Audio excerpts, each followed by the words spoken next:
بسم اللہ الرحمن الرحیم۔ السلام علیکم ورحمۃ اللہ۔ تمام معزز سامعین و ناظرین کو انفارمیشن پوائنٹ کے پلیٹ فارم پر خوش آمدید۔ سامعین و ناظرین، ہماری آج کی ویڈیو کا عنوان ہے رسول اللہ صلی اللہ علیہ وسلم کا پسینہ مبارک کیسا ہوتا تھا۔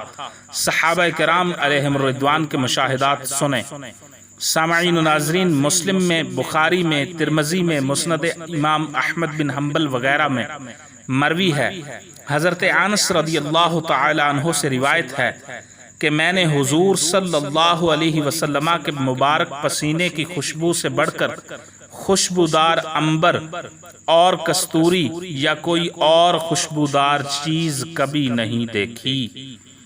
سامعین و ناظرین، امام ابن عساکر نے السیرۃ النبویہ میں نقل کیا ہے کہ حضرت عمر فاروق رضی اللہ تعالی عنہ سے روایت ہے، حضور صلی اللہ علیہ وسلم کے مبارک پسینے کی خوشبو کستوری سے بھی بڑھ کر تھی۔ حضور صلی اللہ علیہ وسلم جیسا کوئی آپ سے پہلے میں نے دیکھا اور نہ بعد میں دیکھا۔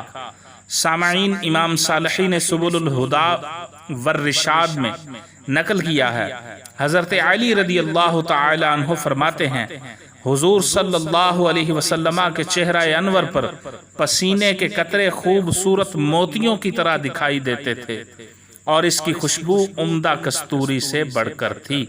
تو صحابہ کرام کے ارشادات کے مطابق نبی کریم صلی اللہ علیہ وسلم کا مبارک پسینہ خوشبودار تھا، اس قدر خوشبودار تھا کہ دنیا کی کوئی خوشبو اس خوشبو کا مقابلہ نہیں کر سکتی تھی، اور آپ کے پسینہ مبارک کی خوشبو عنبر، کستوری اور مہنگی سے مہنگی خوشبوؤں سے بھی زیادہ قیمتی اور خوبصورت خوشبو تھی۔